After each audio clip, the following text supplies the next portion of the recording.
धन्यवाद देवी बीरेन आज्ञा को स्मिता दीदी को महेश्वता दीदी को जो मैंने कार्यक्रम को अति सुंदर भाव में परिचालित कर प्रत्येक को धन्यवाद देवी। आज से मत सुजोग मनित कर आज प्रभुतर वाक्य कहवाई सहित यही प्रात प्रार्थना परिवार जड़ित थिबा प्रत्येक मोर हार्दिक अभिनंदन सह प्रेमपूर्ण नमस्कार जनाए। Praise the Lord. Praise the Lord. Praise the Lord. Praise the Lord. Praise the Lord. Praise the Lord. Praise the Lord. Again. ଆଉ ଗତକାଲି ରବିବାର ଥିଲା ସକାଳ 9ଟାରୁ ତ ସେବା କାର୍ଯ୍ୟ ପାଇଁ ବାହାରିଥିଲି। କାଲି ଏତେ ଆଡେ ବୁଲିବାକୁ ପଡିଲା ହୁଏ ତ ମୁଁ କହୁଛି ପ୍ରଭୁଙ୍କର କଣ ଯୋଜନା ମୁଁ ଜାଣିନି। ସକାଳ 9ରୁ ଘରକୁ ଫେରିଲା ବେଳୁ ରାତି 10 ହେଲେ ରାତ ସମୟରେ ଯେତେବେଳେ ତାଙ୍କର ବିରେନ ଆଜ୍ଞା କହିଲେ ଭାଇ ଆପଣଙ୍କର କାଲି ସକାଳେ ବାକ୍ୟ ଅଛି କହିଲେ ହଉ ଚଞ୍ଚଳ ଫେରି ଆସିଲେ ଦେଖିବା କଣ ପ୍ରଭୁ ବାକ୍ୟ ଦଉଛନ୍ତି କହିବା। କିନ୍ତୁ ରାତି 10 ହେଲା ଫେରିଲା ପରେ କହିଲି କଣ କରିବି ଆଉ ତଥାପି ଗାଧା ପାଧା କରିଲି ଆଉ ପ୍ରଭୁଙ୍କ ଚରଣ ତଳେ ବସିଲି ପ୍ରାର୍ଥନା କଲି ପ୍ରଭୁ କଣ ବାକ୍ୟ ଅଛି କଣ ଦେବେ। ଗତକାଲି ପ୍ରାତ ସମୟରେ ଯୋଉ ବାକ୍ୟ କୁହାଯାଇଥିଲା ଦାଉଦଙ୍କ ବିଷୟରେ ମନ କାହିଁକି ଦାଉଦଙ୍କ ପାଇଁ ଟିକେ ବହୁତ ଆକର୍ଷିତ ବସିଲି ଆଉ ବାହାର କାରୁକରୁ ହଠାତ୍ ମଲ୍ଲ ଯୁଦ୍ଧ ଯୋଉ ବଳିଷ୍ଠ ବୀର ଗୋଲିଆତ ଆଉ ଦାଉଦଙ୍କର ସେଇ ଯୁଦ୍ଧ ବିଷୟ ମୋ ଦୃଷ୍ଟିରେ ପଡିଲା ଆଉ ସେଥିରୁ ଯାହା କିଛି ରାତ୍ରି ଭିତରେ ଶିକ୍ଷା ପାଇଲି ତ ଭାବୁଛି ଆଜି ପ୍ରାତ ସମୟରେ ଆପଣ ମାନଙ୍କୁ ତାର ସହଭାଗିତା କରିବା ପାଇଁ ନିଶ୍ଚିତ ଭାବରେ ଆଶା କରେ ଆଉ ପ୍ରଭୁ ସେଇ ବାକ୍ୟ ଦେଇ ଆମକୁ କଥା କହିବେ। ଅନେକ ସମୟରେ ଆମେ ନିଜକୁ ପରାଜୟ ମାନେ ସ୍ୱୀକାର କରିଥାଉ ପୁଣି ସମସ୍ତ ସମସ୍ୟାରୁ ପଛକୁ ଫେରି ଯାଇ ଆପଣଙ୍କ ଜୀବନରେ ଏପରି ପରିସ୍ଥିତି ମଧ୍ୟ ଆସିଥାଏ ବିରାଟ ବଡ ସମସ୍ୟା ଆମ ଜୀବନରେ ଯେତେବେଳେ ଆସେ ଆମେ ସାହସ ଧରି ପାରିନଥାଉ ଆପଣଙ୍କ ପ୍ରଭୁଙ୍କ ଉପରେ ଯୋଉ ବିଶ୍ୱାସ ତାହା ମଧ୍ୟ ଭାଙ୍ଗି ପଡିଥାଏ ଆମେ ସେ ସମସ୍ୟାରୁ ପଛକୁ ଘୁଞ୍ଚା ଦେଇଥାଉ। ଠିକ ସେଇଦିନ ସେଇ ପ୍ରକାର ଘଟଣା ଘଟିଥିଲା ଯାହାକି ଇସ୍ରାଏଲ ଏବଂ ଫଲିଷ୍ଠ ମାନଙ୍କର ଯୁଦ୍ଧ ସମୟରେ ସେଇ 6.5 ହାତ ଉଚ୍ଚର ମଲ୍ଲ ଯୋଦ୍ଧା ତାର ନାମ ଥିଲା ଗୋଲିଆତ ଆଉ ସେ ଯେତେବେଳେ ବାହାରୁଥିଲେ ଆଉ ଇସ୍ରାଏଲର ସୈନ୍ୟ ଶ୍ରେଣୀ ସବୁ ଭୟଭୀତ ହେଇକି କିନ୍ତୁ ସାମାନ୍ୟ ଯୁବକ ଦାଉଦ ବିନା ଅସ୍ତ୍ରରେ 5ଟି ପଥର ନେଇ ଗୋଟିଏ ପଥର ବ୍ୟବହାର କରି ଜୟଲାଭ କଲେ। ହାଲେଲୁୟା। ଆଉ ସେଇ 5ଟି ଚିକଣ ପଥର ବିଷୟ ଦେଇକିରି ପ୍ରଭୁ ମତେ କଥା କହିଲେ ଆଉ ସେଇ 5ଟି ପଥର ତା ଝୁଲିରେ ରଖି ଯେତେବେଳେ ସେ ଯୁଦ୍ଧ କ୍ଷେତ୍ରରେ ଓହ୍ଲୁଛି ଗୋଟିଏ ପଥରକୁ ବ୍ୟବହାର କରି ସେ ଜୟଲାଭ କଲେ। ଆଜି ପ୍ରଭୁ ସେଇ 5ଟି ପଥରର ନିଦର୍ଶନ ସ୍ୱରୂପ ଆପଣଙ୍କ ଜୀବନରେ କଣ ରଖିଲେ ଆମମାନେ ପ୍ରତ୍ୟେକ ପରିସ୍ଥିତିରେ ପ୍ରତ୍ୟେକ ସମସ୍ୟାରୁ ଆମେ ବିଜୟ ହାସଲ କରିବା ସେ ବିଷୟ ଆମେ ଚିନ୍ତା କରିବା। ପ୍ରଥମ ସମୁଏଲ ତାର 17 ପର୍ବ 39ରୁ 47 ଏବଂ ଫିଲିପି ତାର 4 ପର୍ବ 13 ପଦ ଦେଖିବା। ପ୍ରଥମେ ଆମେ ପଢିବା ଫିଲିପି ତାର 4 ପର୍ବ 13 ପଦ। ସେ ସ୍ଥାନରେ ଏପରି ଲେଖାଯାଏ ପାଉଲ ଲେଖନ୍ତି ଫିଲିପି ମଣ୍ଡଳୀକୁ ମୋର ଶକ୍ତିଦାତାଙ୍କ ସାହାଯ୍ୟରେ ମୁଁ ସମସ୍ତ କିଛି କରିପାରେ। ମନୁଷ୍ୟ ଅଧିକ ସମୟରେ ନିଜର ଶକ୍ତି ଉପରେ ନିର୍ଭର କରିଥାଏ ନିଜର ଶକ୍ତିକୁ ଦେଖିଥାଏ ଅନ୍ୟର ଶକ୍ତିକୁ ଦେଖି ସେ ନିଜକୁ ଦୁର୍ବଳ ମନେ କରି ତା ପାଖରୁ ପଳାୟନ କରିଥାଏ କିନ୍ତୁ ପାଉଲ ଏ ସ୍ଥାନ ଲେଖୁଛନ୍ତି ମୁଁ କିଛି ନୁହେଁ ମୋର ଶକ୍ତିଦାତାଙ୍କ ସାହାଯ୍ୟରେ ମୁଁ ସବୁ କରିପାରେ। ଆଉ ଏଇ ସ୍ଥାନରେ ଦେଖୁଛୁ ଜଣେ ଯୁବକ ଯିଏକି ତାର ଶକ୍ତିଦାତାଙ୍କ ଉପରେ ଯୋଉ ବିଶ୍ୱାସ ଭରସା ଆଉ ଆଶା ନିର୍ଭର ରଖି ଯୁଦ୍ଧ କ୍ଷେତ୍ରକୁ ଓହ୍ଲଉଥିଲେ ଆଉ ସେଇ ଶକ୍ତିଦାତାଙ୍କ ସାହାଯ୍ୟରେ ସେ କିପରି ସମସ୍ତେ ଭୟ କରୁଥିବା ସେଇ ମଲ୍ଲ ଯୋଦ୍ଧା ଗୋଲିଆତକୁ ପରାସ୍ତ କରିଥିଲେ। ଆଉ ପ୍ରଥମ ସମୁଏଲ ତାର 45ରୁ 47 ପଦରେ ଲେଖାଯାଏ ତେବେ ଦାଉଦ ଫଲିଷ୍ଠକୁ କହିଲେ তুমি ଖଡ୍ଗ ଘେନି ବର୍ଷା ଘେନି ଓ ଶଲ୍ୟ ଘେନି ମୋ କତିକୁ ଆସିଅଛ, ମାତ୍ର ତୁମେ ଯାହାକୁ ତୁଚ୍ଛ କରିଅଛ ସେଇ ଇସ୍ରାଏଲ ସୈନ୍ୟ ଶ୍ରେଣୀର ପରମେଶ୍ୱର ସୈନ୍ୟାଧିପତି ସଦାପ୍ରଭୁଙ୍କ ନାମରେ ତୁମ ନିକଟକୁ ମୁଁ ଆସୁଅଛି।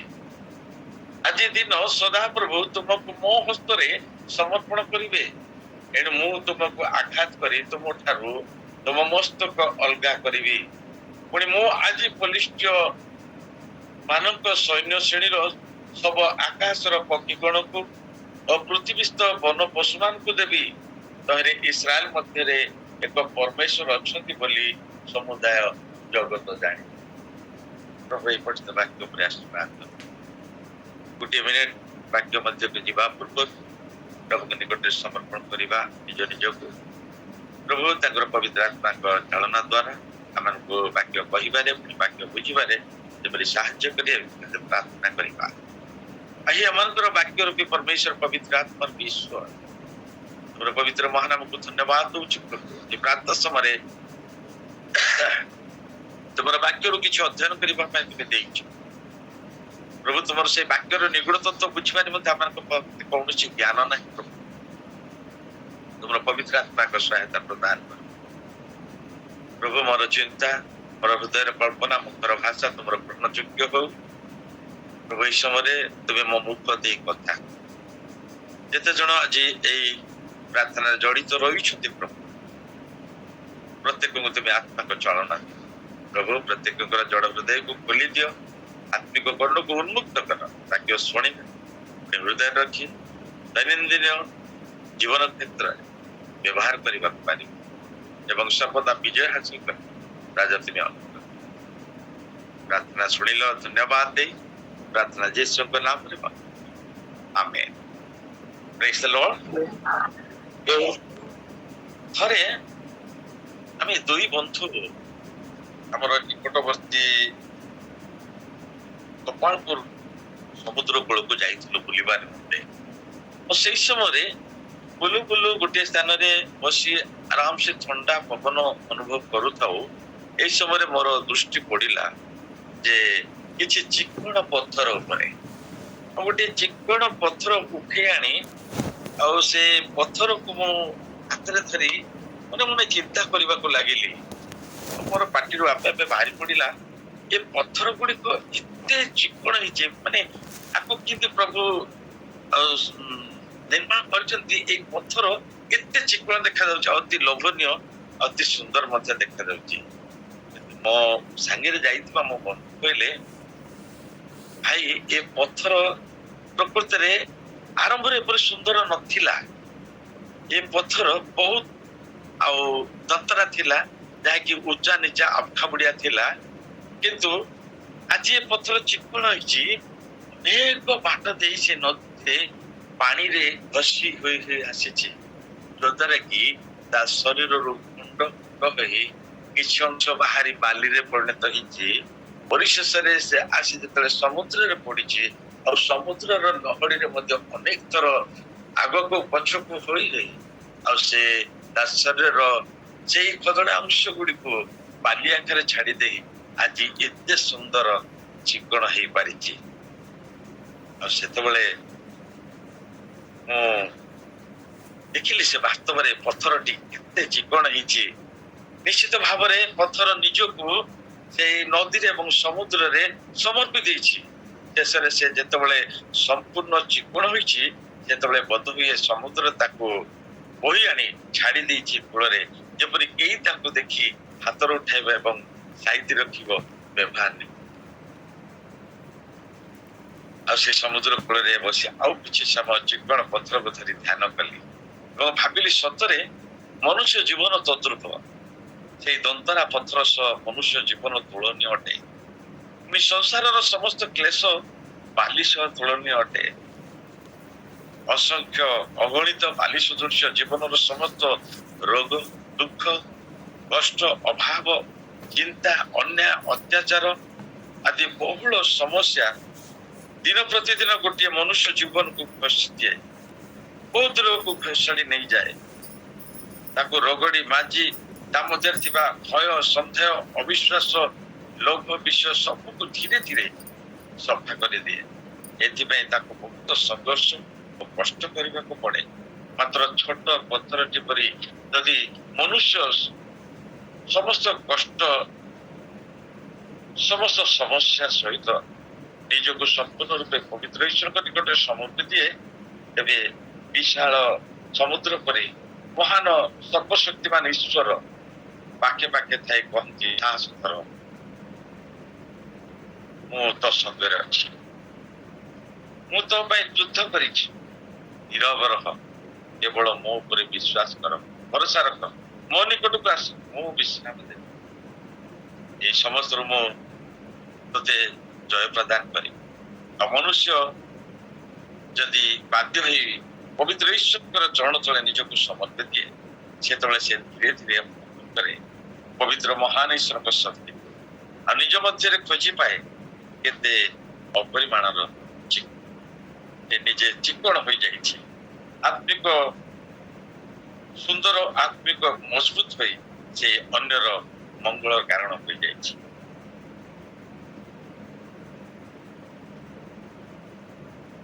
ସମୁଦ୍ରର ସେଇ ଚିକ୍କଣ ପଥରକୁ ଦେଖୁ ସଂସାରର ଏଇ ସମସ୍ତ କଥା ଭାବୁ ଭାବୁ ମନ ମଧ୍ୟରେ ମୁଙ୍କି ମାରିଲା ସେଦିନର ଏଇ 5ଟି ଚିକ୍କଣ ପଥର, ଯାହାକୁ ଜଣେ ବ୍ୟବହାର କରି ବିଜୟ ହେଇ ଜାତିର ମାନ ବଢାଇ। ଏ ହେଉଛନ୍ତି ସେଇ ମହାନ ଈଶ୍ୱରଙ୍କ ଭକ୍ତ, ତାଙ୍କର ମନୋରମତ ବ୍ୟକ୍ତି, ମେଷପାଳକ ଯୁବକ ଦାଉଦ। ତାଙ୍କ ଜୀବନରେ କେବଳ ଗୋଟିଏ ପାପ କରିଥିଲେ। ଗତକାଲି ଆମେ ଶୁଣୁଥିଲୁ, এই ପାପର ଅନୁତାପ କରିବା ସମୟରେ ସେ କହୁଛନ୍ତି, ପ୍ରଭୁ ମୋ ଜୀବନ ଆନନ୍ଦ ତୁମେ ନିଅ ନାହିଁ, ପବିତ୍ର ଆତ୍ମାକୁ ମୋ ଠାରୁ ନିଅ ନାହିଁ। ଆମେ ଗତକାଲି 5ଟି ବିଷୟ ତାଙ୍କଠାରୁ ଆମେ ଶିଖିବାକୁ ପାଇଥିଲୁ। ଆଜି ମଧ୍ୟ ସେ ବ୍ୟବହାର କରିଥିବା ସେଇ 5ଟି ଚିକ୍କଣ ପଥର ବିଷୟ ମାନେ ଚିନ୍ତା କରିବା। ମେଷ ଚରାଉ ଚରାଉ କେତେ ନିପୁଣତାରେ ସେ ପରିପୂର୍ଣ୍ଣ ହେଇଥିଲେ। ଏହି ସମୟରେ ଇସ୍ରାଏଲ ଓ ଫିଲିଷ୍ଟିୟ ମଧ୍ୟରେ ଯୁଦ୍ଧ ଆୟୋଜନ ହେଇଥିଲା। ଯୀଶୁଙ୍କର 7ଟି ପୁଅ ମଧ୍ୟରୁ 3ଟି ପୁଅ ସୈନ୍ୟ ଶ୍ରେଣୀରେ ଥିଲେ। ଆଉ ସେମାନଙ୍କର ଖବର ବାପା ନ ପାଇପାରି ଚିନ୍ତିତ ବ୍ୟତିବ୍ୟସ୍ତ ହେଇ ଏଇ ସାନ ଦାଉଦଙ୍କୁ ସେମାନଙ୍କର ଖବର ବୁଝିବା ପାଇଁ ସେମାନଙ୍କ ହସ୍ତରେ କିଛି ଖାଦ୍ୟ ଦେଇ ତାଙ୍କ ନିକଟକୁ। ଆଉ ଦାଉଦ ଯେତେବେଳେ ଯାଇ ସେ ସ୍ଥାନରେ ପହଞ୍ଚୁଛନ୍ତି, ଭାଇମାନେ ଅତି ବିରକ୍ତ ହଉଛନ୍ତି ଆଉ ତାକୁ କହୁଛନ୍ତି, ତୁ କାହିଁକି ଆସିବୁ ଏଠିକି, ଯୁଦ୍ଧ ଚାଲିଛି, ତୁ ନିଶ୍ଚିତ ଭାବରେ ଯୁଦ୍ଧ ଦେଖିବାକୁ ଆସିଅଛୁ। ଏ ପ୍ରକାର ଅନେକ କଥା ଶୁଣିଲେ। ତ ସେଇ ସମୟରେ ଇସ୍ରାଏଲ ସୈନ୍ୟ ବିଭାଗରେ ଯୋଗ ଦେଇଥିବା ସେ ଦାଉଦଙ୍କର 3 ଭାଇ ପିତା ଯୀଶୁଙ୍କ ପୁତ୍ରଙ୍କର ଖବର ବୁଝିବା ପାଇଁ ସାନ ପୁଅ ଦାଉଦଙ୍କୁ କିଛି ଖାଦ୍ୟ ପଦାର୍ଥ ଦେଇ ଖାଇଥିଲେ। କିନ୍ତୁ ପିତା ପାଖକୁ ଆସିছে ଯେମିତି ଭାଇମାନେ କି ପ୍ରକାର ଅଛନ୍ତି। ଆଉ ଦାଉଦ ମଧ୍ୟ ପିତାଙ୍କର ବାଧ୍ୟ ଈଶ୍ୱରଙ୍କ ଯୋଜନା ଅନୁଯାୟୀ ପହଞ୍ଚିଲେ ସେଇ ଯୁଦ୍ଧ କ୍ଷେତ୍ର ସ୍ଥଳରେ। ହଠାତ୍ ଶୁଣିଲେ ବଲିଷ୍ଠ ବୀର ଗୋଲିଆତ ଇସ୍ରାଏଲର ସୈନ୍ୟ ଶ୍ରେଣୀକୁ ତୁଚ୍ଛ କରି କାର କରୁଅଛି। ମନରେ ତାଙ୍କର ଆସୁଛି, କିଏ ସେଇ ବ୍ୟକ୍ତି ଯିଏ କି ପରମେଶ୍ୱରଙ୍କ ସୈନ୍ୟ ଶ୍ରେଣୀକୁ ତୁଚ୍ଛ କରୁଛି। ଆମେ ଯଦି ସେଇ ପ୍ରଥମ ସମୁଏଲ ତାର 7 ପର୍ବ 17 ପର୍ବ 1 ପଦରୁ ପଢିବା, ସେଇ ଘଟଣାକୁ ସମ୍ପୂର୍ଣ୍ଣ ଭାବେ ବୁଝିପାରିବା, ଜାଣିପାରିବା। ନିଶ୍ଚିତ ଭାବରେ ବହୁତ ପୁରୁଣା ବିଷୟ, ମାନେ ଅନେକ ଥର ସଣ୍ଡେ ସ୍କୁଲରୁ এই ବିଷୟ ଶୁଣି ଆସିଛୁ, ତଥାପି ମଧ୍ୟ ଆଜି ସେଇ ଅଂଶ ମଧ୍ୟରେ ପ୍ରଭୁ ଆମମାନଙ୍କୁ କିଛି କହିବା ପାଇଁ ଚାହାନ୍ତି। ତେଣୁକରି ଆମେ ଧ୍ୟାନର ସହିତ ଶୁଣିବା ଏବଂ ବୁଝିବା ପାଇଁ ଚେଷ୍ଟା କରିବା। ଆଉ ଯେତେବେଳେ ଗୋଲିଆତ ଓଙ୍କାର ଦେଇ ଇସ୍ରାଏଲ ସୈନ୍ୟ ଶ୍ରେଣୀକୁ ତୁଚ୍ଛ କରୁଛି, ଇସ୍ରାଏଲର ପରମେଶ୍ୱରକୁ ତୁଚ୍ଛ କରୁଛି, ତେବେ ଦାଉଦ ସେ ସବୁ ଯେତେବେଳେ ଶୁଣୁଛନ୍ତି ଆଉ ସେ ସହ୍ୟ କରିପାରୁନାହାନ୍ତି। ତାଙ୍କର ଜବାବ ଦେବାକୁ ଦାଉଦଙ୍କର ମନେ ହଉଛି ଏବଂ ସେ ରାଜାଙ୍କ ନିକଟକୁ ଯାଉଛନ୍ତି। ରାଜା କହୁଛନ୍ତି, ଗୋଲିଆତ ସକାଶେ ଆପଣ ନିରାଶ ହୁଅନ୍ତୁ ନାହିଁ। ଯେତେବେଳେ ଗୋଲିଆତ ବାହାରୁଛନ୍ତି, ସବୁ ସୈନ୍ୟ ଶ୍ରେଣୀ ଆଉ ସୈନ୍ୟମାନେ ଭୟଭୀତ ହେଇଯାଇ ଛାଉଣି ମଧ୍ୟରେ ଲୁଚି ଯାଉଛନ୍ତି। ତା ସାମ୍ନାକୁ ବାହାରିବା ପାଇଁ ଏ ଇଚ୍ଛା ପ୍ରକାଶ କରୁନାହାନ୍ତି। ସେ କହୁଛନ୍ତି, ତୁମମାନଙ୍କ ମଧ୍ୟରୁ ଜଣ କାହାକୁ ବାଛ, ମୋ ନିକଟକୁ ଛାଡ, ଆଉ ସେ ମୋ ସହିତ ଯୁଦ୍ଧ କରିବା। ଯଦି ମତେ ପରାସ୍ତ କରିଦେବ ତାହେଲେ ବଲିଷ୍ଠ ସମ୍ପୂର୍ଣ୍ଣ। ଏ କଥା ଶୁଣି ସମସ୍ତେ ତା ସମ୍ମୁଖକୁ ଆସିବା ପାଇଁ କେହି ମଧ୍ୟ ସାହସ କରୁନାହାନ୍ତି। କିନ୍ତୁ ଯାଉଛୁ ଯେତେବେଳେ ତାର ଏଇ ସମସ୍ତ କଥା ଶୁଣୁଛନ୍ତି, ତା ମନରେ କ୍ରୋଧ ଆସୁଛି, ଆଉ ସେ ସେଇ ଗୋଲିଆତକୁ ମାରିବା ପାଇଁ ତା ମନରେ ଇଚ୍ଛା ଆସୁଛି। ଆଉ ସେ ସଙ୍ଗେ ସଙ୍ଗେ ରାଜାଙ୍କ ନିକଟକୁ ଯାଉଛି, ଅନ୍ୟମାନଙ୍କଠୁ ଶୁଣୁଛି ଯେ ରାଜା ଯିଏ ତାକୁ ମାରିବ, ତାକୁ ତା ଝିଅକୁ ବାହାକୁ ଦେବ, ରାଜ୍ୟର ଅର୍ଦ୍ଧେକ ଦେବ, ଏସବୁ ଶୁଣିକି ସେ ଲୋଭରେ ଯାଉନାହିଁ। କିନ୍ତୁ ସେ ପରମେଶ୍ୱରଙ୍କୁ ତୁଚ୍ଛ ଜ୍ଞାନ କରି ଓଙ୍କାର ଛାଡିବାରୁ ଆଉ ସେ ତା ସହିତ ଯୁଦ୍ଧ କରିବା ପାଇଁ ବାହାରୁଛି। ଆଉ ସେ ଯାଇକି ସାଉଲଙ୍କୁ କହୁଛି, ମୁଁ ସେଇ ବଳିଷ୍ଠ ସହିତ ବୀର ସହିତ ଯୁଦ୍ଧ କରିବି। ଶେଷରେ ରାଜା ସାଉଲଙ୍କ ନିର୍ଦ୍ଦେଶରେ ଦାଉଦଙ୍କ ଯୁଦ୍ଧ କ୍ଷେତ୍ରରେ ଗୋଲିଆତ ବୀରର ସମ୍ମୁଖୀନ କରିବାକୁ ଯାଉଛନ୍ତି। ମଲ୍ଲଯୋଦ୍ଧା ଗୋଲିଆତକୁ ଆଉ ସେ କଣ କରୁଛନ୍ତି ନା ତା ସହିତ ଯୁଦ୍ଧ କରିବା ପାଇଁ ଯାଉଛନ୍ତି। ଆଉ ଯିବା ସମୟରେ ସାଉଲ ତାଙ୍କୁ ସେଇ ଯୁଦ୍ଧର ବସ୍ତ୍ର ସବୁ ପିନ୍ଧଉଛନ୍ତି, କିନ୍ତୁ ତାଙ୍କର ପରଖ ନଥିବାରୁ ସେ ସବୁ ପିନ୍ଧି ଚାଲି ପାରୁନାହାନ୍ତି। କେବଳ ଯାଉଛନ୍ତି, ନଦୀରୁ 5ଟି ଚିକ୍କଣ ପଥର ସଂଗ୍ରହ କରୁଛନ୍ତି, ଆଉ ତାଙ୍କର ଝୁଲିରେ ରଖୁଛନ୍ତି। ତାଙ୍କର ନୀତି ବ୍ୟବହାର୍ଯ୍ୟ ସେଇ ଛାଟଣୀକୁ ଧରୁଛନ୍ତି, ଆଉ ଯୁଦ୍ଧ ପୁଣି ସେ ଆପଣା ଯଷ୍ଟି ହାତରେ ଘିନି ନଦୀରୁ 5ଟି ଚିକ୍କଣ ପଥର ବାଛିଲେ ଓ ଆପଣା ପାଖରେ ମେଷପାଳକର ଯୋଉ ଝୁଲି ଥିଲା ସେଇ ଝୁଲିରେ ତାହା ରଖିଲେ। ଆଉ ସେ ହାତରେ ଆପଣା ହାଟିଣୀ ଓ ଯଷ୍ଟି ଧରି ଏଇ ଯୁଦ୍ଧ କ୍ଷେତ୍ରକୁ ଓହ୍ଲୁଛନ୍ତି। ଆମେ ଜାଣୁ ଆଉ ସେଇ ଯୁଦ୍ଧ କ୍ଷେତ୍ରକୁ ଆସିବା ସମୟରେ ଦୂରରୁ ଗୋଲିଆତ ଦେଖିକି କହୁଛି, ମୁଁ କଣ କୁକୁର ଯେ ବାଡି ଧରି ମୋ ନିକଟକୁ ଆସିଛୁ? ସେ ସମସ୍ତ ବିଷୟ ଆମେ ଜାଣିଛୁ, ମୁଁ ସେଗୁଡିକୁ ଆଉ ବର୍ଣ୍ଣନା କରିବା ପାଇଁ ଚାହୁଁନି। କିନ୍ତୁ ସେଦିନ ଯୋଉ 5ଟି ପଥର ଗୋଲିଆତ ସଂଗ୍ରହ କରି ନେଇଥିଲା, ସେ 5ଟି ପଥର ନିଦର୍ଶନ କଣ? ଯୋଉ 5ଟି ପଥର ସେ ତାର ଝୁଲିରେ ରଖିଥିଲା, ଆଜି ଆମେ ସେଇ 5ଟି ପଥର ଯଦି ଆମର ହୃଦୟରୂପକ ଝୁଲିରେ ରଖିବା, ତାହେଲେ ନିଶ୍ଚିତ ଭାବରେ ଶତ୍ରୁ ଶୈତାନ ଉପରେ ଆମେ ଜୟଲାଭ କରିପାରିବା। ସେଦିନ ସେ 5ଟି ପଥର ସେ ଝୁଲିରେ ନେଇଥିଲେ, କିନ୍ତୁ ଗୋଟିଏ ପଥର ବ୍ୟବହାର କରି ମହାଯୋଦ୍ଧା ଗୋଲିଆତ ବୀରକୁ ପରାସ୍ତ କରିଥିଲେ। ଆଉ ସେ 5ଟି ପଥରର ନିଦର୍ଶନ ମାନେ ଦେଖିବା ଯିବା।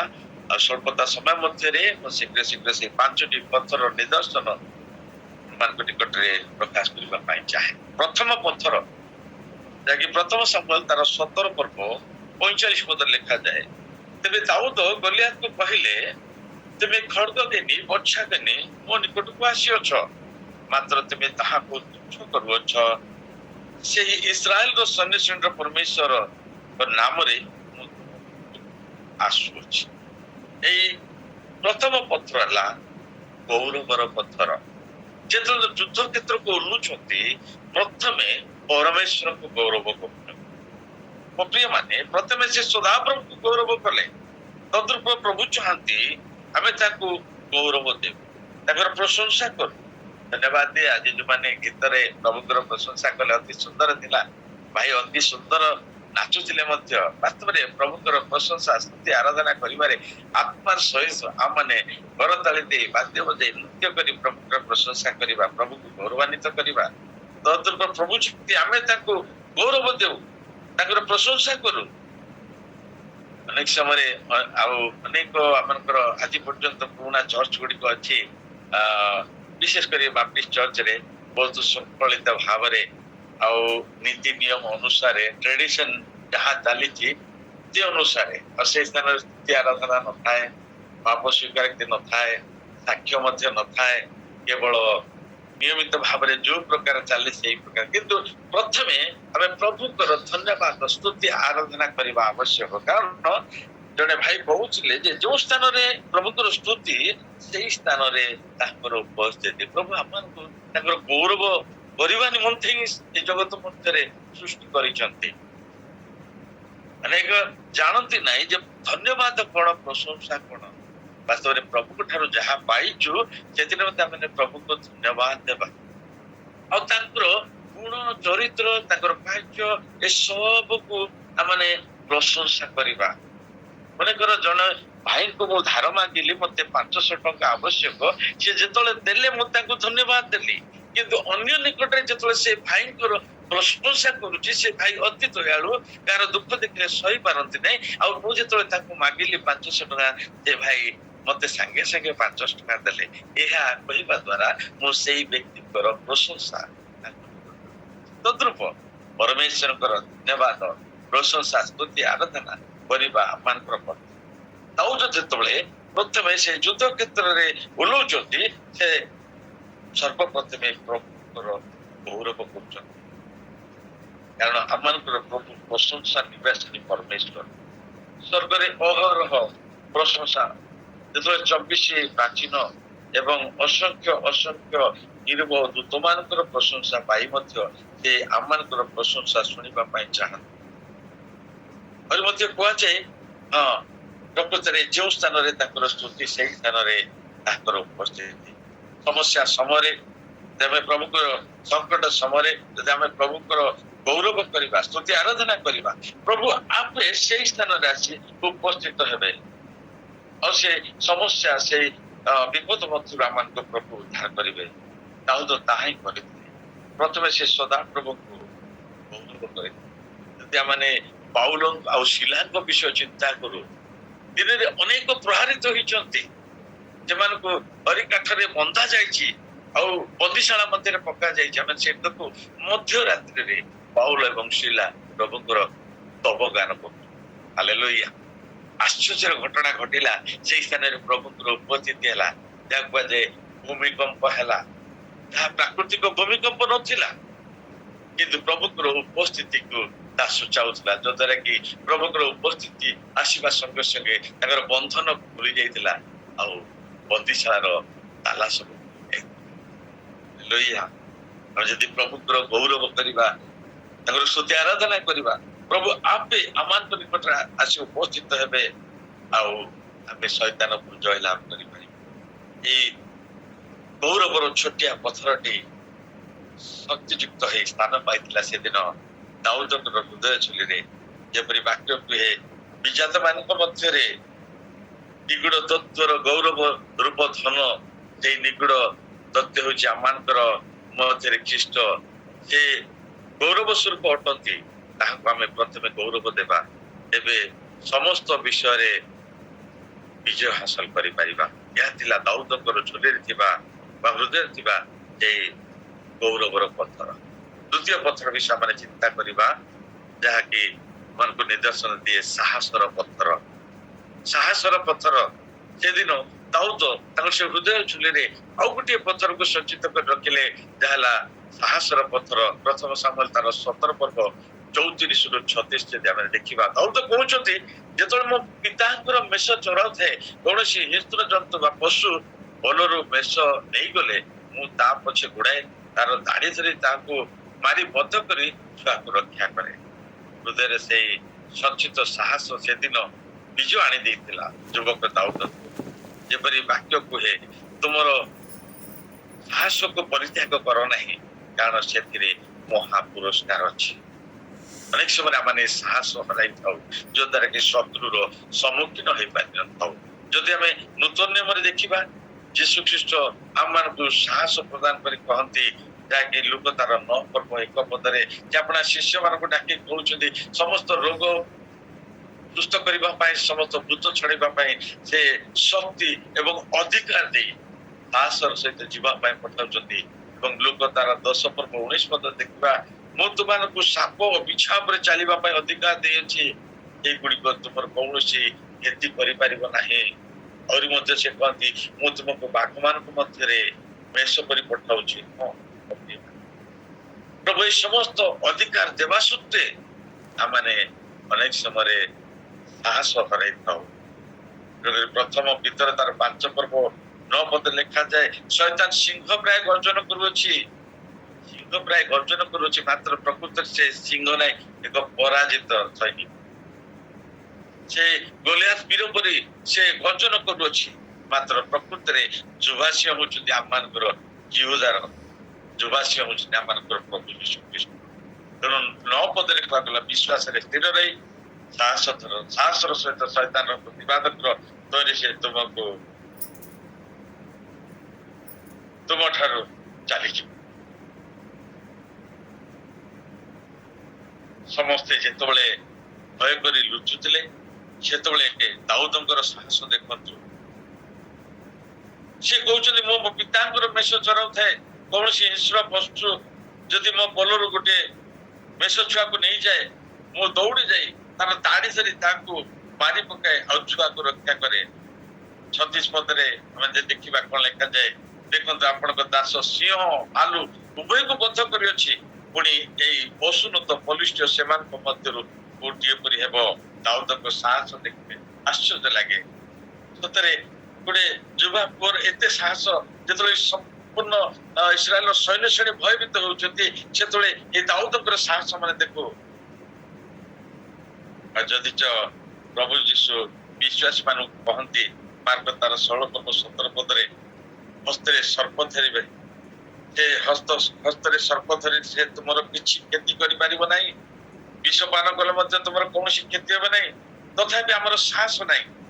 କିନ୍ତୁ ଦାଉଦ ସେଇ ସାହସ ରୂପକ ଛୋଟ ପଥରଟି ଶକ୍ତି ହୋଇ ସ୍ଥାନ ପାଇଥିଲା ଦାଉଦଙ୍କର ହୃଦୟର ଝୁଲିରେ। ତେଣୁ ସେ ସାହସର ସହିତ ଯୁଦ୍ଧ କରିବା ପାଇଁ ବଳିଷ୍ଠ ବୀର ଗୋଲିଆତ ନିକଟକୁ ଓହ୍ଲାଇ ଆସୁଛି ଏବଂ ସେ ସାହସର ସହିତ ତା ନିକଟକୁ ଆଗେଇ ଯାଉଛି। ଅନ୍ୟ ସେ ସାହସ। ଆଉ ତୃତୀୟ ପଥରଟିର ନିଦର୍ଶନ ଆମେ ଦେଖିବା। ତୃତୀୟ ପଥରଟି ଥିଲା ବିଶ୍ୱାସର ପଥର। ପ୍ରଥମେ ଆମେ ଦେଖିଲୁ ଯେ ଗୌରବର ପଥର, ଦ୍ୱିତୀୟରେ ଆମେ ଦେଖିଲୁ ଏକ ସାହସର ପଥର, ଯାହାକି ଦାଉଦଙ୍କର ସେଇ ଝୁଲିରେ ବା ହୃଦୟ ରୂପକ ଝୁଲିରେ ସ୍ଥାନ ପାଇଥିଲା। ଆଉ ତୃତୀୟ ପ୍ରସ୍ତର ଯାହାକି ନିଦର୍ଶନ ଦିଏ ଯେ ବିଶ୍ୱାସର ପଥର। ପ୍ରଥମ ସାମୁଏଲ 17:37 ପଦ ଲେଖାଯାଏ, ଆଉ ଦାଉଦ କହିଲେ, ଯେଉଁ ସଦାପ୍ରଭୁ ସିଂହ ହାତରୁ ମତେ ରକ୍ଷା କରିଅଛନ୍ତି, ସେଇ ବଳିଷ୍ଠ ହାତରୁ ମତେ ରକ୍ଷା କରିବେ। ଏହା ଥିଲା ଦାଉଦଙ୍କର ଦୃଢ ବିଶ୍ୱାସ। ହାଲେଲୁୟା। ସେ ମତେ ରକ୍ଷା କରିବେ। ବାକ୍ୟରେ 365 ଥର ଲେଖାଯାଏ, ଭୟ କର ନାହିଁ, ଭୟ କର ନାହିଁ, ଭୟ କର ନାହିଁ, କେବଳ ବିଶ୍ୱାସ କର। ଆମେ ତୁମକୁ କେବେ ପରିତ୍ୟାଗ କରିବା ନାହିଁ, ଆମେ ତୁମକୁ କେବେ ଛାଡିବା ନାହିଁ। ଯଦି ଝିଅ ସେ ତାର 1:5 ଦେଖିବେ, ସେଠାରେ ଲେଖାଯାଏ, ଆମେ ମୋ ସାଙ୍ଗ ସହିତ ଯେପରି ଥିଲୁ ତୁମ ସହିତ ସେପରି ରହିବା, ତୁମ ସମ୍ମୁଖରେ କେହି ଠିଆ ହେଇପାରିବେ ନାହିଁ। ବାସ୍ତବରେ এই ସମସ୍ତ ଶୁଣିବା ପରେ ମଧ୍ୟ ଆମେ ଭୟଭୀତ ହେଇଥାଉ, ଆମଙ୍କର ବିଶ୍ୱାସର ଦୃଢତାରେ ଆମେ ନଥାଉ। ପ୍ରଭୁଙ୍କର ସେଇ ଆଜ୍ଞା ଯେ ମୁଁ ତୁମ ସହିତ ଅଛି, ଆମେ ଭୁଲି ଯାଇଥାଉ ଆଉ ଭୟଭୀତ ହେଇଯାଇଥାଉ। ରୋମୀ ତାର 10 ପର୍ବ 11 ପଦ ଯଦି କେହି ପାଇବେ ତ ପାଠ କରିଥିଲେ ଭଲ ହେଇଥାନ୍ତା। ରୋମୀ ତାର 10 ପର୍ବ 11 ପଦ ସେଇ ସ୍ଥାନରେ ଲେଖାଯାଏ, ଯେଉଁମାନେ ପ୍ରଭୁଙ୍କ ଠାରେ ବିଶ୍ୱାସ କରନ୍ତି ସେମାନେ କେବେ ମଧ୍ୟ ଲଜ୍ଜିତ ହେବେ ନାହିଁ। ଅନେକ ସ୍ଥାନରେ ଫେଲର ହେଇଥିବେ, ଅନେକ ସ୍ଥାନକୁ ଯାଇ ଆପଣ ବିଫଳ ହେଇଥିବେ, କିନ୍ତୁ ପ୍ରଭୁଙ୍କ ନିକଟରେ ବିଶ୍ୱାସ ରଖି ଯେତେବେଳେ ପ୍ରଭୁଙ୍କ ନିକଟରେ ଆସିବେ, ଆମମାନଙ୍କ ଜୀବନରେ କେବେ ମଧ୍ୟ ଆମେ ଲଜ୍ଜିତ ହେବା ନାହିଁ। ସବୁ ଜାଗାରେ ବିଜୟ ହାସଲ କରିବା। ଯଦି ଆମେ ଯିଶାୟା ତାର 43:2 ପଦ ଦେଖିବା, ସେଇ ସ୍ଥାନରେ ମଧ୍ୟ ଲେଖାଯାଏ, ତୁମେ ଜଳ ମଧ୍ୟ ଦେଇ ଗମନ କଲେ ଜଳ ତୁମକୁ ମଗ୍ନ କରିବ ନାହିଁ, କି ଅଗ୍ନି ମଧ୍ୟ ଦେଇ ଗମନ କଲେ ଅଗ୍ନି ତୁମକୁ ଦଗ୍ଧ କରିବ ନାହିଁ। ବାସ୍ତବରେ ଯଦି ଆମେ ବାଇବେଲ ମଧ୍ୟରେ ସେଇ ଘଟଣା ଗୁଡିକୁ ଦେଖିବା, ଯେତେବେଳେ ଇସ୍ରାଏଲ ଲୋକମାନେ ସେଇ ସୁପ ସାଗର ମଧ୍ୟ ଦେଇ ପାର ହଉଛନ୍ତି, ସୁପ ସାଗର ଜଳ ହୁଏତ ମିଶ୍ରୀୟ ମାନଙ୍କୁ ବୁଡେଇ ମାରିଦେଲା, କିନ୍ତୁ ଇସ୍ରାଏଲ ମାନଙ୍କୁ ଶୁଷ୍କ ମୁଣ୍ଡ ଦେଇ ଗତି କଲେ। ଯଦି ଆମେ ଦେଖିବା ଦାନିଏଲ ତାର 3 ପର୍ବ 17 ପଦରେ, ସେଠି କଣ ଲେଖାଯାଉଛି? ଦାନିଏଲ ତାର 3 ପର୍ବ 17 ପଦରେ ଅଗ୍ନି ମଧ୍ୟ ଦେଇ ସେମାନେ ଯାଉଛନ୍ତି। ଦେଖନ୍ତୁ 17 ପଦରେ ଲେଖାଯାଏ, ଯେବେ ସେପରି ହୁଏ ତେବେ ଆମମାନେ ଯାହାଙ୍କର ସେବା କରୁ, ଆମମାନଙ୍କ ସେ ପରମେଶ୍ୱର ଆମମାନଙ୍କୁ ପ୍ରଜ୍ୱଳିତ ଅଗ୍ନିରୁ ରକ୍ଷା କରିବାକୁ ସମର୍ଥ ଅଛନ୍ତି। ଆଉ ଏ ମହାରାଜ ଆପଣଙ୍କ ଦେଖନ୍ତୁ କେତେ ବଡ ବିଶ୍ୱାସ। এই କଥା ଶୁଣି ରାଜା 7 ଗୁଣ ଅଗ୍ନିକୁ ପ୍ରଜ୍ୱଳିତ କରୁଛନ୍ତି ଆଉ ନେଇ ସେମାନଙ୍କୁ ସେଇ ଅଗ୍ନି ମଧ୍ୟରେ ପକାଉଛନ୍ତି। ଦାନିଏଲ ତାର 3 ପର୍ବ 25 ପଦ ଦେଖିବା, ସେଇଠାରେ ଲେଖାଯାଏ, ରାଜା ଉତ୍ତର କରି କହିଲେ, ଦେଖ ମୋ ଅଗ୍ନି ମଧ୍ୟରେ ଗମନ କରିବାର 4 ମୁକ୍ତ ଲୋକ ଦେଖୁଅଛି ଓ ସେମାନଙ୍କର କୌଣସି କ୍ଷତି ହୋଇନାହିଁ। ପୁଣି ଚତୁର୍ଥ ଲୋକ ମୂର୍ତ୍ତି ପରମେଶ୍ୱରଙ୍କ ଏତେ ତାଙ୍କର ଦୃଢ ବିଶ୍ୱାସ। ଆଉ ସେଇପରି ଏକ ବିଶ୍ୱାସର ଚିକ୍କଣ ପଥରକୁ ସେଦିନ ତାଙ୍କର ଝୁଲିରେ ରଖୁଛି। ଦାଉଦଙ୍କର ବିଶ୍ୱାସ ଦେଖୁଛୁ, ସେ କହୁଛନ୍ତି, ଯେଉଁ ସଦାପ୍ରଭୁ ସିଂହ ହସ୍ତରୁ ମତେ ରକ୍ଷା କରିଅଛନ୍ତି, ସେ ଏଇ ବଳିଷ୍ଠ ଗୋଲିଆତ ଠାରୁ ମତେ ରକ୍ଷା କରିବେ। এই ଦୃଢ ବିଶ୍ୱାସର ପଥରଟି ସ୍ଥାନ ପାଇଥିଲା ତାଙ୍କର କମଳ ହୃଦୟ ଝୁଲିରେ। ଯେପରି ବାକ୍ୟ ବିଶ୍ୱାସରେ ତୁମେ ଯାହା କିଛି ମାଗିବ ସେ ସବୁ କରିବି।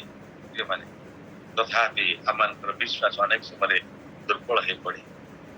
ଦୃଢ ବିଶ୍ୱାସରେ ଗୀତଟି ଗାଇଥାଉ, ଦୃଢ ବିଶ୍ୱାସ ରହିଛି ମୋର ତୁମଠାରେ, କେବଳ ଗୀତରେ, କେବଳ ମୁଖରେ, କିନ୍ତୁ ବାସ୍ତବରେ ଆମମାନଙ୍କ ଜୀବନରେ ଯେତେବେଳେ ସମସ୍ୟା ଆସେ, ଦୁଃଖ ଆସେ, କଷ୍ଟ ଆସେ, ସେତେବେଳେ ସେ ବିଶ୍ୱାସ କୁଆଡେ ଉଠେଇଯାଏ। କେବଳ ଗୀତରେ ହିଁ ରହିଥାଏ। ଆଉ ଚତୁର୍ଥ ପଥର ନିଦର୍ଶନ ହଉଛି ଭରସାର ପଥର। ପ୍ରଥମ ସମୁଏଲ ତାର 17 ପର୍ବ 47 ପଦ ଲେଖାଯାଏ, ଦାଉଦ କହନ୍ତି, ଆଜି ଦିନ ସଦାପ୍ରଭୁ ତୁମକୁ ମୋ ହସ୍ତରେ ସମର୍ପିବେ, ମୁଁ ତୁମକୁ ଆଘାତ କରିବି, ତୁମର ମସ୍ତକ ତୁମ ଶରୀରରୁ ଅଲଗା କରିବି, ମୁଁ ତୁମର ଶବକୁ ଆକାଶର ପକ୍ଷୀଗଣ ଓ ବନର ପଶୁ ଗଣକୁ ଦେବି। କେଡେ ବଡ ଭରସା ଥିଲା ଦାଉଦ ପ୍ରଭୁଙ୍କ।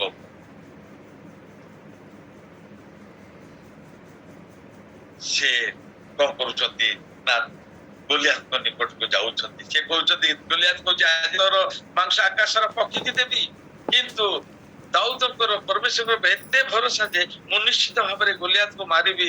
ଆଉ ସେ ସେଇ ସ୍ଥାନରେ କହୁଛନ୍ତି ଯେ ମୁଁ ତୋର ମାଂସ ଆକାଶର ପକ୍ଷୀମାନଙ୍କୁ ଏବଂ ବଣର ପଶୁ ମାନଙ୍କୁ ଦେବି। ହାଲେଲୁୟା। ସେଠାରେ ସେ ପରମେଶ୍ୱରଙ୍କ ଉପରେ ଯୋଉ ଭରସା ରଖିଛନ୍ତି ଆମେ ତାହା ତେଣୁକରି ଗୀତ ରଚକ ସେ ଏହା ଲେଖନ୍ତି, ଦାଉଦ 121 ମୁଁ ପର୍ବତ ଗଣ ଆଡୁ ଦୃଷ୍ଟି କରିବି, କେଉଁଠାରୁ ମୋ ସାହାଯ୍ୟ ଆସିବ? ମୋର ସାହାଯ୍ୟ ସଦାପ୍ରଭୁ। ସେ ପ୍ରଭୁଙ୍କ ଉପରେ ଏତେ ଭରସା ରଖିଥିଲେ, ଉପଯୁକ୍ତ ସମୟରେ ସେ ସାହାଯ୍ୟକାରୀ ମତେ ସାହାଯ୍ୟ କରିବେ। ତେଣୁକରି ସେ ବୁଦ୍ଧ ଦୃଷ୍ଟି କରି ପରମେଶ୍ୱରଙ୍କୁ ଦୃଷ୍ଟିପାତ କରୁଛନ୍ତି। ସେଇ ଗୋଲିଆତକୁ ଦୃଷ୍ଟିପାତ କରୁନାହାନ୍ତି, ପରମେଶ୍ୱରଙ୍କୁ ଦୃଷ୍ଟିପାତ। ଏପ୍ରିଲ ତାର 12 ପର୍ବ 1 ଶେଷରେ ଆମେ ଦେଖିବା, ଓ ସେଇ ସିଦ୍ଧିଦାତାଙ୍କର ବିଷୟ ଲେଖାଯାଏ, ଓ ସିଦ୍ଧିଦାତା ଯୀଶୁଙ୍କୁ ଲକ୍ଷ୍ୟ କରି ଧୈର୍ଯ୍ୟ ସହକାରେ ଆମମାନଙ୍କର ଗନ୍ତବ୍ୟ ପଥରେ ଆମେ ଧାବମାନ। ଦାଉଦଙ୍କ ମଧ୍ୟରେ ଦେଖୁ କେତେ ବଡ ଭରସା, ପଥରଟି ମଜବୁତ ହୋଇ ରହିଥିଲା ତାଙ୍କ ହୃଦୟର ଝୁଲିରେ। ତେଣୁ ସେ ଦୃଢ ଭରସାର ସହିତ କହୁଛନ୍ତି, ଆଜି ଦିନ ସଦାପ୍ରଭୁ ତୁମକୁ ମୋ ହସ୍ତରେ ସମର୍ପଣ କରିବେ, ମୁଁ ତୁମକୁ ଆଘାତ କରିବି, ତୁମ ମସ୍ତକ ତୁମ ଠାରୁ ଅଲଗା କରିବି। ଆଉ ତାଙ୍କର ଭରସା ସଫଳ ହେଇଥିଲା। ତାଙ୍କ ପାଖରେ ଖଡ୍ଗ ନଥିଲା, ତଥାପି ମଧ୍ୟ ସେ ଗୋଲିଆତର ଖଡ୍ଗ ନେଇ ତାର ଶରୀର ତାର ମସ୍ତକକୁ ଅଲଗା କରିଲେ। ଆଉ ସେଇପରି ଆମମାନଙ୍କର ବିଶ୍ୱାସ ଆବଶ୍ୟକତା। ମାନେ ଆହୁରି ଗୋଟେ ଗୀତ ମଧ୍ୟ କେବଳ ଗାଇଥାଉ ମୋ ପ୍ରିୟ ମାନେ, କଣ? ଯୀଶୁ ତୁମେ ମୋର ଆଶା, ଗୌରବ। ଏ ଆଶା ଭରସା କୁଆଡେ ଚାଲିଯାଏ ସେଇ ସମୟରେ ବାସ୍ତବ ଆଉ କ୍ଷେତ୍ରରେ ଯେତେବେଳେ ଆମେ ପହଞ୍ଚି ଥାଉ, ଏଇପରି ଯୁଦ୍ଧର ପରିସ୍ଥିତିରେ ଶୈତାନର ମୁକାବିଲା କରିପାରିନଥାଉ। ସେ ବିଶ୍ୱାସ ଆମର କେଉଁଆଡେ ଉଭେଇଯାଏ, ସେଇ ଭରସା ଆମମାନଙ୍କର କେଉଁଆଡେ ଚାଲି ଯାଇଥାଏ। କିନ୍ତୁ ଦାଉଦ ସେଦିନ ପ୍ରଭୁଙ୍କ ନିକଟରେ ଯୋଉ ବିଶ୍ୱାସ ରଖିଥିଲେ ଆଉ ଯୋଉ ଭରସା ରଖିଥିଲେ, ଯାହାକି ସେଇ 5ଟି ପଥର ମାଧ୍ୟମରେ ଆମମାନଙ୍କୁ ଆଜି ପ୍ରଭୁ ତାଙ୍କ ବାକ୍ୟ ଦ୍ୱାରା କହୁଛନ୍ତି। ବର୍ତ୍ତମାନ ଶେଷ ପଥରଟି ଆମେ ଦେଖିବା, ଯାହାକି ଥିଲା 5ମ ପଥର, ଯାହା ହଉଛି ଦୃଢ ନିର୍ଭରର ପଥର। ପ୍ରଥମ ସମୁଏଲ ତାର 17 ପର୍ବ 47 ପଦ। ଦାଉଦ କହୁଛନ୍ତି, ଏଇ ସମସ୍ତ ସମାଜ ସେ ତୁମକୁ ଏଇ ସମସ୍ତ ସମାଜ ଜାଣିବେ ଯେ ସଦାପ୍ରଭୁ ଖଡ୍ଗ ବୋଝ ଦ୍ୱାରା ଉଦ୍ଧାର କରନ୍ତି ନାହିଁ। ଏଇ ଯୁଦ୍ଧ ସଦାପ୍ରଭୁଙ୍କର, ସେ ତୁମକୁ ଆମ ହସ୍ତରେ ସମର୍ପି ଦେବେ। ଯେପରି ବାକ୍ୟ କହେ, ଯେଉଁମାନେ ସଦାପ୍ରଭୁ ଉପରେ ନିର୍ଭର କରନ୍ତି ସେମାନେ ଅଟଳ ନିତ୍ୟ ସ୍ଥାୟୀ ପର୍ବତ। ଗୀତ ତାର 125। ଆହୁରି ମଧ୍ୟ କହନ୍ତି, ମନୁଷ୍ୟ ନିର୍ଭର ଥିବା ଅପେକ୍ଷା ସଦାପ୍ରଭୁଙ୍କର ଶରଣାଗତ ହେବା। ଗୀତ 56:11 ପଦ ପରମେଶ୍ୱର ଆମମାନଙ୍କୁ ଏ କଥା କହନ୍ତି, ମାନେ ପରମେଶ୍ୱରଙ୍କ ଉପରେ ନିର୍ଭର ରଖିବା। ମୁଁ ପରମେଶ୍ୱରଙ୍କ ଉପରେ ନିର୍ଭର ରଖିଅଛି, ମୁଁ ଭୀତ ହେବି ନାହିଁ। ମନୁଷ୍ୟ ମନ କଣ କରିବ? ବାସ୍ତବରେ ପ୍ରଭୁଙ୍କ ଉପରେ ସେ ଏତେ ନିର୍ଭର ରଖିଥିଲେ ଯେ ମନୁଷ୍ୟ ତାର କିଛି କରିପାରିବ ନାହିଁ। ସେ ଯୋଉ ଏତେ ବଡ ଗୋଲିଆତ ବୀର ମୋର କିଛି କରିପାରିବ ନାହିଁ, କାରଣ ପ୍ରଭୁ ମୋ ସହିତ ଅଛନ୍ତି, ମୁଁ ତାଙ୍କ ଉପରେ ନିର୍ଭର କରୁଛି। ଏଇ ଯୁଦ୍ଧ ମୋର ନୁହେଁ, ଏଇ ଯୁଦ୍ଧ ସଦାପ୍ରଭୁଙ୍କର। ଆଉ ଯେତେବେଳେ ସେ ପ୍ରଭୁଙ୍କ ଉପରେ ଦୃଢ ନିର୍ଭର ରଖି এই ଯୁଦ୍ଧର ସାମ୍ନା କରୁଛନ୍ତି, ବାସ୍ତବରେ ପ୍ରଭୁଙ୍କ ଠାରେ କୌଣସି ବିଷୟ ଯେ ଅସମ୍ଭବ ନାହିଁ। ଯାହା ଫିଲିପି ତାର 4 ପର୍ବ 13 ପଦରେ ଆମେ ପଢିଲୁ, ମୋର ଶକ୍ତିଦାତାଙ୍କ ସାହାଯ୍ୟରେ ମୁଁ ସମସ୍ତ କରିପାରେ। ଯେତେ ସମଗ୍ର ଇସ୍ରାଏଲ ଶ୍ରେଣୀ ଯେତେବେଳେ ସୈନ୍ୟମାନେ ଯୁଦ୍ଧ କ୍ଷେତ୍ରରେ ଭୟ କରିଥିଲେ, କିନ୍ତୁ ସେ ଏକମାତ୍ର ଯୁବକ ଯିଏକି ସାହସର ସହିତ ଯୁଦ୍ଧ ଖୋଲିଥିଲେ, କାରଣ ସେ ପ୍ରଭୁଙ୍କ ଉପରେ ନିର୍ଭର କରେ। ଏହାପରେ ଦାଉଦ ସେଇ ଝୋଲିରେ ହାତ ପୁରାଇ ଗୋଟିଏ ପଥର କାଢି ଆଉ ଛାଟିଣିରେ ଲଗାଏ, ଆଉ ସେ ପଥରକୁ ସେ ଛାଟିଣି ଫୁରାଇ ମାରିଲେ ସେଇ ପଲିଷ୍ଟର ବୀରର ଗୋଲିଆତର କପାଳକୁ ଆଘାତ। ଯେତେ ସେ ସମ୍ପୂର୍ଣ୍ଣ ତା ଶରୀରକୁ ଆଚ୍ଛାଦିତ କରିଥିଲା ଯୁଦ୍ଧର ବସ୍ତ୍ରରେ, କେବଳ କପାଳ ସ୍ଥଳଟି ଖାଲି ଥିଲା। ଗୋଟିଏ ପଥର ଯଥେଷ୍ଟ ହେଲା ସେ ମୃତ୍ୟୁବରଣ କରିବା ପାଇଁ। ମୃତ୍ୟୁ ସମୟର ଘଟଣା ଯଦି ଆମେ ଦେଖିବା, ସେ ପଥରଟି ଯାଇ ତା କପାଳରେ ବାଜିଲା। ଯଦି କପାଳରେ ବାଜିଲା, ସେ ମରିବା ସମୟରେ ପଛଆଡେ ଚିତ୍କରି ପଡି ମରିଥାନ୍ତେ, କିନ୍ତୁ ବଡ ଆଶ୍ଚର୍ଯ୍ୟର ଘଟଣା, କପାଳରେ ବାଜିବା ବେଳେ ସେ ମୁହଁ ମାଡି ତଳେ ପଡି ମୃତ୍ୟୁବରଣ। ସେ ପରମେଶ୍ୱରଙ୍କ ସମ୍ମୁଖରେ ମୁହଁ ମାଡି ପଡି ପ୍ରାଣତ୍ୟାଗ କଲେ। ଯେଉଁ ବଳକୁ ନେଇ ସେ ଗର୍ବ କରୁଥିଲେ ତାହା ଉଭେଇ ଗଲା। ପରିଶେଷରେ ପ୍ରଭୁଙ୍କ ଶକ୍ତି ସମ୍ମୁଖରେ ମୁହଁ ମାଡି ସେଦିନ ଦାଉଦଙ୍କର ମନୋଭାବକୁ ଜାଣିପାରି ତାଙ୍କ ଭାଇମାନେ ତାଙ୍କ ଉପରେ କ୍ରୋଧ କଲେ। ଏପରିକି ରାଜା ସାଉଲ ତାଙ୍କୁ କହିଲେ, ତୁମେ ତା ସହିତ ଯୁଦ୍ଧ କରିବ ନାହିଁ, କାରଣ ତୁମେ ତ ଯୁବା, ମାତ୍ର ସେ ଯୌବନା ବୁଝିଛୁ। ମାତ୍ର ଦାଉଦ ଏଥିରେ ଭୟ କଲେ ନାହିଁ, ସେ ହାର ମାନିଲେ ନାହିଁ। ସେ ବହୁ ଆଗରୁ ଏଇ 5ଟି ଚିକ୍କଣ ପଥର ନିଜ ହୃଦୟର ଝୁଲାରେ ସାଇତି ରଖିଥିଲେ, ଯାହା ଉପଯୁକ୍ତ ସମୟରେ ଶତ୍ରୁର ବିରୁଦ୍ଧରେ ବ୍ୟବହାର କରି ବିଜୟ ଲାଭ ଦ୍ୱାରା ଈଶ୍ୱରଙ୍କୁ ସନ୍ତୁଷ୍ଟ କରିପାରିବେ। ତଦ୍ରୂପ ଆମ ଜୀବନରେ ଶୈତାନ ଯେତେବେଳେ ସମସ୍ୟା ଦୁଃଖ ଆଣିଥାଏ, ଯେତେବେଳେ ସମସ୍ୟା ଆସୁ, ଦୁଃଖ ଆସୁ, ଅଭାବ ଆସୁ, ରୋଗ ଆସୁ, ଯେତେବେଳେ ସମସ୍ୟା ଆସିଲେ ମଧ୍ୟ ଆମେ ତାର ସମ୍ମୁଖୀନ ହୋଇପାରିବା ଯଦି ଆମ ପାଖରେ ସେଇ 5ଟି ଚିକ୍କଣ ପଥର। এই ଗୌରବର ପଥର, ସାହସର ପଥର, ବିଶ୍ୱାସର ପଥର, ଭରସାର ପଥର ଓ ନିର୍ଭରର ପଥର ଯଦି ଆମମାନଙ୍କ ହୃଦୟରେ ସାଇତି ରଖିବା, ଦାଉଦ ଯେପରି ସେ 5ଟି ଚିକ୍କଣ ପଥର ତା ହୃଦୟରେ ପକେଇଥିଲେ, ତା ଝୁଲିରେ ଯୁଦ୍ଧ କ୍ଷେତ୍ରକୁ ଯିବା ପୂର୍ବରୁ ସାଇତି ରଖିବା। ଆମେ ଯଦି ଆମମାନଙ୍କ ହୃଦୟରେ ସେଇ ପ୍ରସ୍ତର ଗୁଡିକୁ ସାଇତି ରଖିବା, ତେବେ ଯେତେବେଳେ ବିପଦ ଆସୁ, ସମସ୍ୟା ଆସୁ, ରୋଗ ଆସୁ, ଆମେ କେବେ ମଧ୍ୟ ପରାଜୟ ସ୍ୱୀକାର କରିବା, କାରଣ ପ୍ରଭୁ ଆମର ଜୟ ପ୍ରଦାନ। ଆଶା କରେ ନିଶ୍ଚିତ ଭାବରେ ଏଇ 5ଟି ପ୍ରସ୍ତର ଦ୍ୱାରା ପ୍ରଭୁ ଆଜି ଏଇ ପ୍ରାତଃ ସମୟରେ ଆମ କହିଅଛୁ। ଆଶା କରେ ଆମେ ସମସ୍ତେ ଆମମାନଙ୍କ ହୃଦୟରେ ପକାଉଛନ୍ତି ଏଇ ଚିକ୍କଣର 5ଟି ପତ୍ର ସାଥି ରଖିବା, ସଦାବେଳେ ଜୟଯୁକ୍ତ ଜୀବନ କାଢ଼ି ପ୍ରଭୁ ଅଳ୍ପ ଚିନ୍ତା ଉପରେ ଆମ ସମସ୍ତଙ୍କୁ ଆଶୀର୍ବାଦ